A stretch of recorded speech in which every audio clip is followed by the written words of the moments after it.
In all of these sessions, we've discussed the fact that to the spiritual, mystically inclined, the world itself, the physical universe, has never been. It's a blip in eternity with no power, no effect, no substance. In contrast to the infinite eternity that every square inch of heaven that God is, even there, it's less than existing. And yet, the illusion seems to sustain the masses of people that thrive within and around us. And to the spiritually inclined, there's no thriving, there's nothing around us. We're directly in contact with Almighty Everlasting God, a presence, a purity, an endless wonderfulness and decency and kindness. I say these words, but they're all infinitely more expansive, fulfilling, decent, powerful. Ecstatic is not the word, it's so much more. At the same time, it's very natural to all of us to sit back for an hour of our choosing and drift off under the endless and the blue. This is very difficult for the average person to believe in. There are many religions and belief systems and so forth, and yet none of it has anything to do, does not touch the divine nature. Not of the true believer, but of the quiet one. Not off in the mount somewhere, but it might be a grandmom. It might be you. This never was. To the mystic, to those who have spent their lives spiritually in prayer, meditation, reflection, these words are simple as an apple pie and more delightful.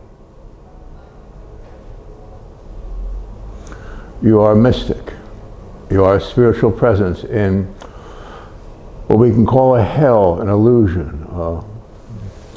It consists of thought forms, okay? There are different words for it, however we think of it in our own language, in our own interpretation, that's what it is. As long as we give it nothing, we don't react to it, we don't take part in it, we don't take sides, we're simply present. It's wonderful to be you at this time. This time around, you will fulfill all biblical prophecy. Doesn't matter what anyone else thinks, believes, cares about, wants, or desires. You are God's manifestation, we could say, in this hell. But you're not a manifestation, and you're not less than God. And you're certainly not equal to God, and yet it just is. There's nothing wrong with you. We practice a few of these self-enhancement techniques from time to time and give the world nothing. And you'll be amazed how much you'll accomplish.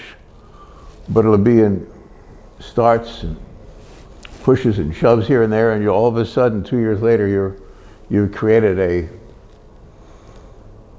wonderland around you that only you, the mystic, comprehend. Only you know the people you've helped and healed and inspired and moved along. You and yet you and Holy Father are not separate, never would be, never could be. All these words of separation are from hell, this world that seems to be.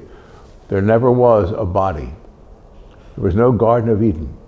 That's a thought form depicting the fact that as soon as two people thought they were bodies and separate, that began this whole madness.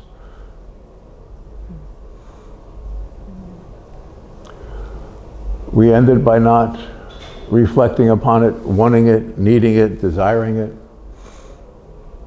stopping the most horrible crime of all, which is gossip. Talking about this person, that person, just recreating the world every time you do that. Look at everyone as not vacuous, but empty of thought form, just pure. Look at my buddy here and Greg, Master G, and it's just, he's not here. And yet he's the most substantive man you could meet, but he is quiet. To understand how wonderful it is to be quiet, to not want or need or desire or care or not care. You'll heal all the decent people around you, and they'll see you by the purity of something deeper than your heart, deeper than the soul. They'll see God within you.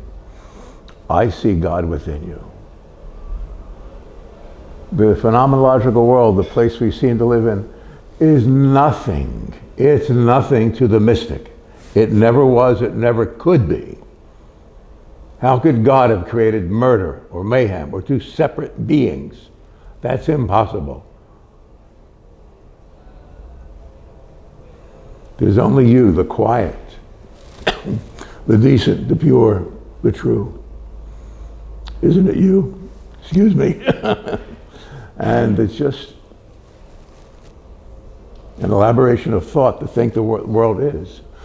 In our reverie, we drift off and we feel this and we sense it, and then we come back and the door slams and this happens and that happens, and we're reconditioned again into believing this is the world. And that's why all spiritual people, you've read all the books of the mystics and this and that, and every spiritual, truly religious person in the world, they keep moving away from the everyday to become quiet, to regain their quiet, their senses, their purity, their decency, their worship of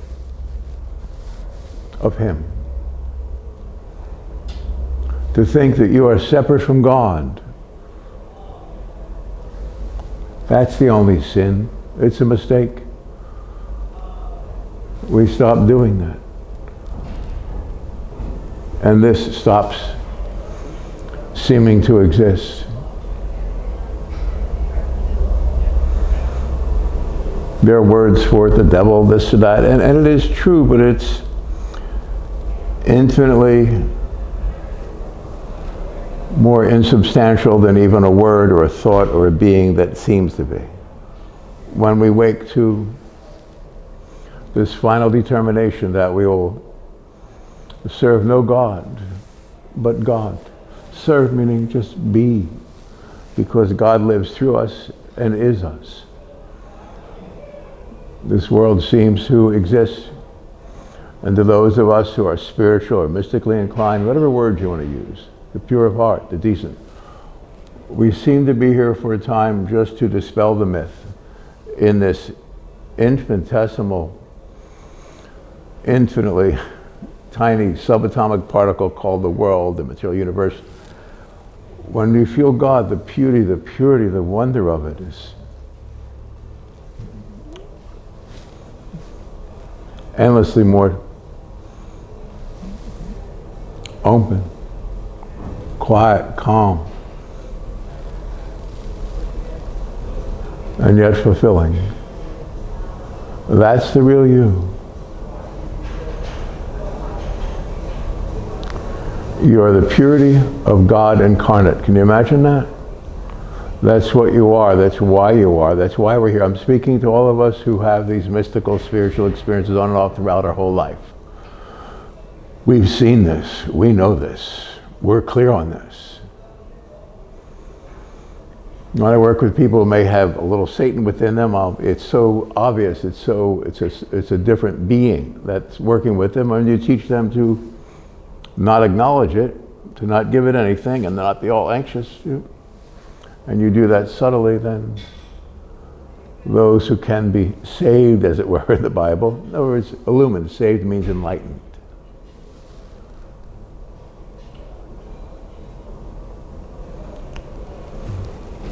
We are a group of mystical presences that have allowed the infinity of our presence to be poured into this seeming life form that isn't real, in order to help those who somehow got trapped in this trap that opened and closed whatever millions of years ago, or billions, or more than that, eons. But there is no time, so it happened, and the timeless in us is here to end the sense of time. I'm inspired to speak of myself. I never feel time or place or circumstance. I'm always aware of this openness, and all of us, if we're honest, that are very truly spiritual, that's what we really feel. But we create this person to communicate with other people out of humility. But this isn't here. This never was here. We don't have to be here any longer. It's time. fold it all up, pack it away, put it away, and allow yourself to be this minister of kindness and justice and truth and wonder. You are divine poetry. All the spiritual among us know exactly what this is. This isn't basic everyday religion. This is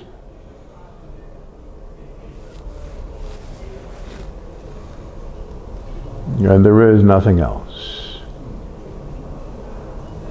You will fulfill your divine destiny. You will save, meaning illumine all those you love. If you know you don't have to give anything to any thought form. And again, I myself have walked in every kind of circumstance and crowd and so forth. And if I don't give it anything, I walk through it. I'm saying this for you.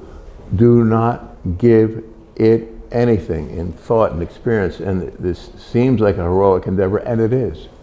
And yet when you do it, it's just, you do that in order to regain all this ground, the 100%. And from the 100%, then you can see those who are just and true among us and remind them of what wondrous beings they are, what angelic presences they are, and that someone else sees it. That's all they're going to need. There is a God with us every moment, and the rest are just details. And the different thought forms that get around here or there or connect to people will simply occur. Recently someone died, and a friend of mine that I've taught meditation years for didn't realize that it said, like in Buddhism, it's 5 days. In Tibetan Buddhism, you're not allowed to have remorse, regret, you just have to be quiet so that the person can release themselves from bodily consciousness. So let's do that for everyone in the world. Be quiet for the rest of our life, that we can remind them to release themselves. We are one divine presence. There have never been two.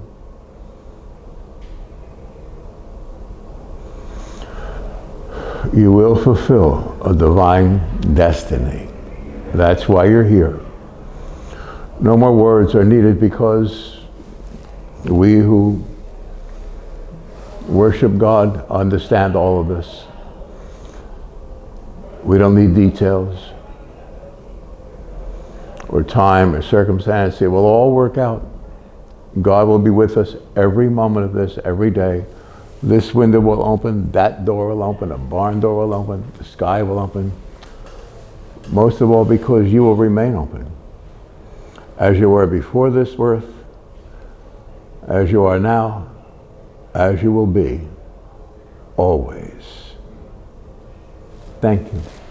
Thank you, Mr. Skolta.